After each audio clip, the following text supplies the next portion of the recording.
मंजिल उन्हीं को मिलती है जिनके सपनों में जान होती है। पंखों से कुछ नहीं होता, हौसलों से उड़ान होती है।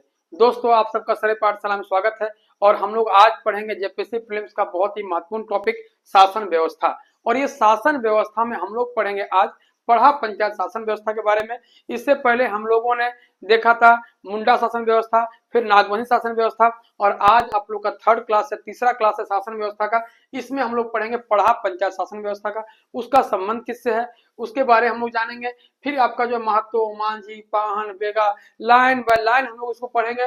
फिर आपका पढ़ा राजा कौन है, पढ़ा दीवान कौन है, और डांडा पढ़ा क्या, पढ़ा जो है आपका पंच कौन है, एक गांव दूसरे गांव तीसरे गांव क्या कहा जाता है। इन सब चीजों को इंपॉर्टेंट फैक्ट के साथ हम लोग जानने का प्रयास करेंगे और इस तरह पढ़ेंगे ताकि आपका एग्जाम में पूरी 100% क्लियर हो जाए और आप सही मार पाए। इस तरीका से हम लोग पढ़ने का प्रयास करेंगे। तो सबसे पहले आज का क्लास जो है पढ़ा पंचायत शासन व्यवस्था, इसके बारे में हम लोग बढ़िया से जान लेते हैं कि पढ़ा पंचायत शासन व्यवस्था का संबंध किससे है, तो उरांव से है। किससे है? उरांव जनजाति से है पढ़ा पंचायत शासन व्यवस्था का संबंध।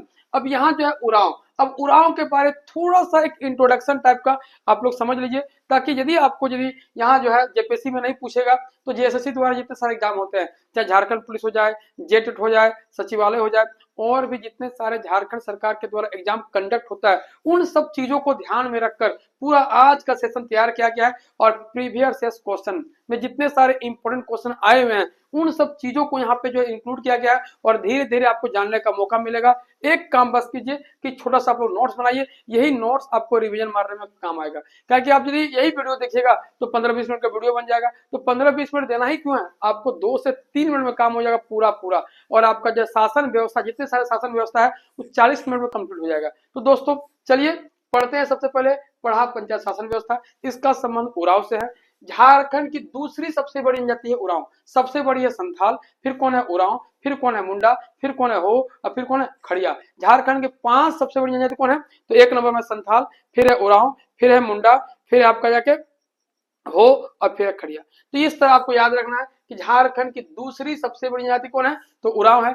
पूरे झारखंड का जनजाति आबादी में इसका योगदान 19.86% है। लगभग 20% के आसपास जो है उरांव जनजाति जो है झारखंड में निवास करती है। और सबसे अधिक केंद्र में सबसे अधिक यह जनजाति कहाँ पाई जाती है, उरांव जनजाति, तो ये पाया जाएगा रांची और पलामू प्रमंडल में। रांची के आसपास और पलामू प्रमंडल के आसपास में सबसे अधिक उरांव जनजाति का निवास स्थान है। और मूल निवास स्थान इन लोगों का दक्कन था। दक्कन के पठार में उरांव जनजाति का मूल निवास स्थान है। और दक्कन के पठार से होते हुए इन लोग रोहतासगढ़ के रास्ते यानी बिहार से होते हुए इन लोग झारखंड आते हैं। तो यदि सवाल ये आ गया कि आपका उरांव जनजाति का मूल निवास स्थान कहाँ है, तो दक्कन का पठार है। दक्कन के पठार से रोहतास आते हैं और फिर आते हैं कहाँ पे, झारखंड इन लोग आते हैं। और इनकी भाषा जो है, इसकी भाषा जो है कुड़ुक है। याद रखिएगा, इसकी भाषा कुड़ुक है और द्रविड़ भाषा परिवार की है। इनकी भाषा का नाम कुड़ुक है और ये द्रविड़ भाषा परिवार का एक समूह है।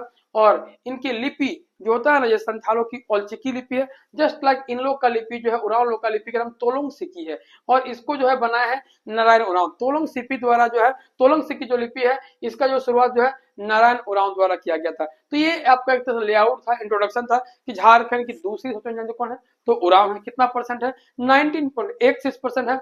सबसे अधिक सेकेंडर कहाँ पे इसका, तो रांची और पलामू प्रमंडल में है। इनका निवास स्थान कहाँ था, तो दक्कन था। वहां से इन लोग आते हैं रोहतास और फिर आते हैं झारखंड।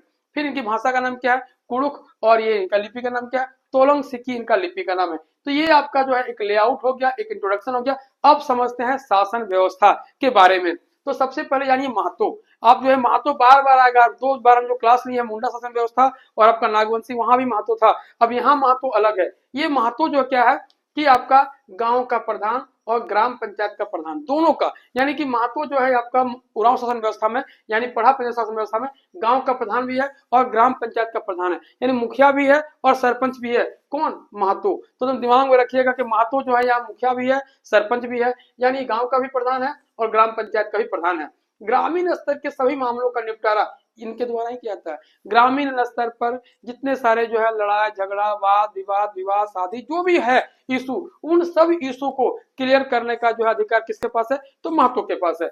और इसके पास प्रशासनिक एवं न्यायिक दोनों तरह का अधिकार प्राप्त है। ग्रामीण लेवल पर एडमिनिस्ट्रेटिव और जुडिशरी जितने सारे अधिकार है सब महतो के पास होते हैं। तो महतो जो है पढ़ा पंचायत शासन व्यवस्था का बहुत बड़ा अधिकारी है ग्रामीण लेवल पर। ये जो है गांव का प्रधान भी है और ग्राम पंचायत का भी मुखिया है। ग्रामीण स्तर के सभी मामलों का निपटारा यही करते हैं महतो। और इसके पास प्रशासनिक और न्यायिक दोनों अधिकार है इनके पास। किनके पास? महतो के पास। तो ये तो जान गए महतो। अब देखिए मांझी। ये मांझी कौन है? तो मांझी जो है संदेश वाहक है।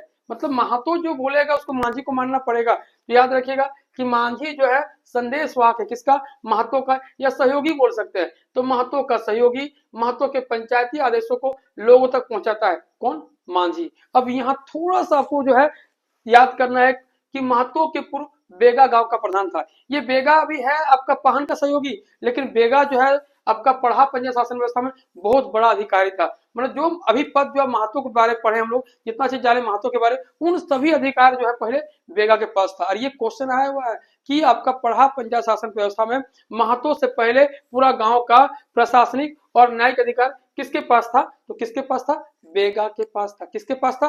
बेगा के पास था। ये बेगा बहुत ही जो है वीवीआई क्वेश्चन यहाँ पे याद रखिएगा। बेगा, बेगा महतो के पूर्व जो है पढ़ा पंचायत शासन व्यवस्था में ये सबसे बड़ा अधिकारी था ग्रामीण लेवल पर। अब यहाँ हो गया महतो। महतो का सहयोगी कौन है? मांझी। अब यहाँ मांझी और गोड़ायत दोनों में थोड़ा सा डिफरेंस है। मांझी और गोड़ायत दोनों जो है महतो का ही सहयोगी है, लेकिन यहाँ मांझी क्या है कि महतो का सहयोगी है और महतो के पंचायती आदेशों को लोगों तक पहुंचाता है। लेकिन यहाँ गोड़ायत के बारे में समझना पड़ेगा। गोड़ायत का काम क्या है? गोड़ायत जो है आपका लोगों को अखड़ा में एकत्रित होने की सूचना देता है। अखड़ा जिसको पंचायत का स्थल भी कहता है, या फिर अखड़ा जो है बेसिकली आजकल जो है नाच गान का जो एक स्थल है, वहां भी सांस्कृतिक स्थल है अखड़ा। लेकिन यहाँ जो पढ़ा पंचायत शासन व्यवस्था में अखड़ा का यूज नाच गान के साथ साथ जो है मीटिंग के लिए, गांव में जो विवाद है उसको सुलझाने के लिए भी किया जाता था। लेकिन यदि अखड़ा में किसी को बुलाना है, मीटिंग यदि हो रहा है, तो शाम के टाइम में यदि मीटिंग हो रहा है तो उसको बुलाने का एक व्यक्ति को दिया गया अधिकार, गोड़ायत। गोड़ायत भी यहाँ महतो का सहयोगी है और मांझी भी सहयोगी है। मांझी क्या करेगा कि महतो के बातों को लोगों तक पहुंचाएगा, या लोगों को बातों तक महतो को पहुंचाएगा। और इसके महतो के काम में जो भी है सहयोग करेगा मांझी। लेकिन यहाँ पे गोड़ायत का एक ही काम है, यदि मीटिंग होता है तो अखड़ा में बुलाने का अधिकार किसको है? तो गोड़ायत को है। ये तो हो गया महतो, ये मांझी, ये गोड़ायत और यह का बेगा। इन सब चीजों के बारे में जाने। अब जानिए पाहन। पाहन जहां भी आएगा उनका एक ही काम है, गांव का धार्मिक प्रधान। इसलिए कंफ्यूजन नहीं करना। जितने सारे शासन व्यवस्था है जहां भी पाहन का नाम आएगा, पाहन का सहयोगी अलग अलग हो सकता है। कहीं पाहन का पुजारी अपन भरा होगा, कहीं पाहन का बेगा होगा, कहीं पाहन का और भी कोई हो सकता है, लेकिन पाहन का काम एक ही है कि गांव में पूजा पाठ करना उनका एक ही काम है। तो गांव का धार्मिक प्रधान होता है पाहन, और विवाहित व्यक्ति ही बनता है पाहन। यदि वो शादीशुदा नहीं है तो पाहन नहीं बनाएगा। और इसको जो भूमि मिलती है पढ़ा पंचायत शासन व्यवस्था में पाहन को, उसको कहा गया है पहनई भूमि। पहनई भूमि दिया जाता है इनको, पाहन को। और विवाहित व्यक्ति ही बनता है पाहन, और गांव का धार्मिक व्यक्ति ही जो होता है, जितने सारे गांव में धार्मिक जो होता है उन सब चीजों को कौन करेगा? पाहन करेगा। तो ये था पाहन के बारे में। अब यहाँ है बेगा, जिसके बारे में हम लोगों ने पढ़ा कि महतो के पूर्व बेगा जो है प्रधान था गांव का। बेगा जो है प्रधान था गांव का। मतलब कि आपका जितने सारे अधिकार महतो को दिए गए थे उन सभी अधिकारों को बेगा को दिया गया था। यहाँ लेकिन यहाँ बेगा का काम कुछ और है वर्तमान में। बेगा जो है पाहन का सहयोगी है। बेगा कौन है? पाहन का यहाँ सहयोगी है। पाहन वही जो गांव का धार्मिक प्रधान है, इसी का सहयोगी है बेगा। और ग्रामीण देवी देवताओं को पूजा पाठ शांत करता है। ये पाहन जो है गांव का धार्मिक प्रधान है, लेकिन ग्रामीण देवी देवताओं को पूजा पाठ या झाड़ फूक जो करता है कौन करता है? बेगा करता है। तो याद रखिएगा कि बेगा कौन है? पाहन का सहयोगी। और उसके साथ साथ झाड़ फूक भी करता है और ग्रामीण देवी देवताओं को पूजा पाठ करके शांत करता है। कौन? बेगा। तो यहाँ हम लोग जा रहे कौन है? महतो। महतो गांव का प्रधान है। उसके बाद जो है ये संदेश वाहक कौन है? मांझी। गोड़ा का काम क्या है? अखड़ा में लोगों को बुलाना। बेगा का काम क्या है? बेगा। महतो के पूर्व जो है गांव का प्रधान कौन था? तो बेगा था। पाहन कौन है? गांव का धार्मिक प्रधान। और वर्तमान में पाहन का सहयोगी कौन है? बेगा। ये तो आपको ग्रामीण लेवल पर था। अब आइए पढ़ा लेवल पर, जिसको बोलते हैं अंतर ग्रामीण स्तर पर।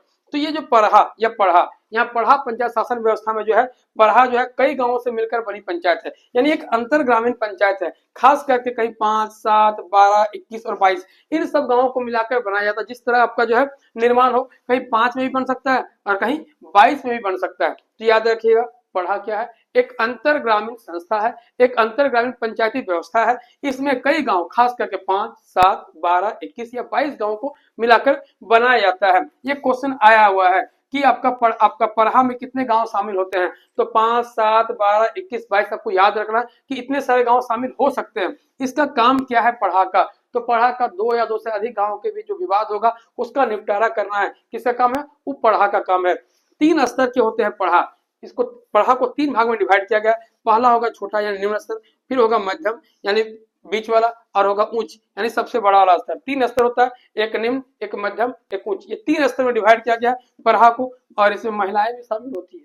याद रखिएगा, जितने सारे शासन व्यवस्था है उसमें सिर्फ आपका पढ़ा पंचायत शासन व्यवस्था में ही महिलाएं शामिल होती है। यानी कुछ लोग इतने जागरूक है कि महिलाओं को भी जो है शामिल करते हैं अपनी जो है शासन व्यवस्था में, अपने जो है जितने सारे जो हम लोग काम करते हैं उन सब चीजों में, मीटिंग में महिलाओं को भी हम लोग शामिल करते हैं। तो पढ़ा के बारे में आप लोग क्या जाने कि पढ़ा कई गांवों को मिलाकर बनाई गई एक एक अंतरग्रामीण पंचायत व्यवस्था है। प्रमुख कार्य का काम क्या है, तो 2 या 2 से अधिक गांवों के बीच जो विवाद होगा उसका निपटारा करना। ये 3 स्तर का होता है, निम्न, मध्यम और उच्च स्तर का, और इसमें महिलाएं भी पार्टिसिपेट करती है। ये था पढ़ा।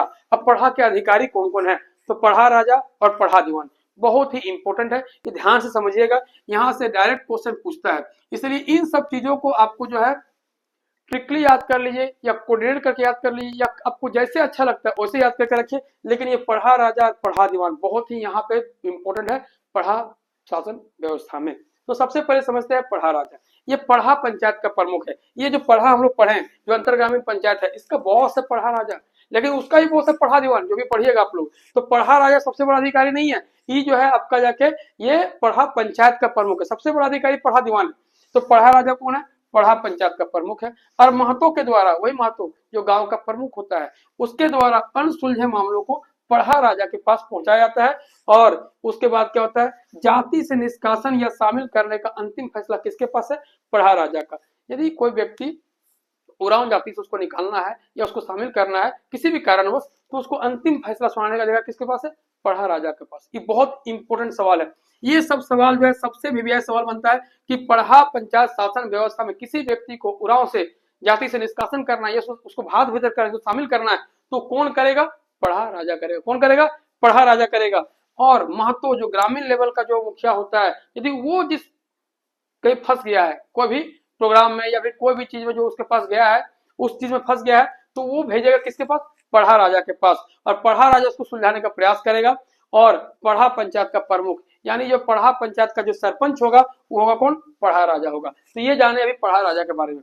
अब आइए पढ़ा दीवान। ये दोनों बहुत वीवीआई है। पढ़ा दीवान कौन है, ये सबसे बड़ा अधिकारी है। ये सर्वोच्च पदाधिकारी होता है जो सर्वोच्च न्यायालय की तरह काम करता है। यदि हम लोग बात करें महतो, यदि हो गया आपका डीसी कोर्ट, आप जानते होंगे, या फिर डिस्ट्रिक्ट कोर्ट, तो महतो डिस्ट्रिक्ट कोर्ट है।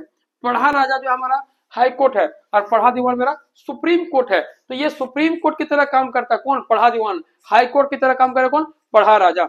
यह सर्वोच्च पदाधिकारी होता है जो सर्वोच्च न्यायालय की तरह काम करता है कौन, पढ़ा दीवान।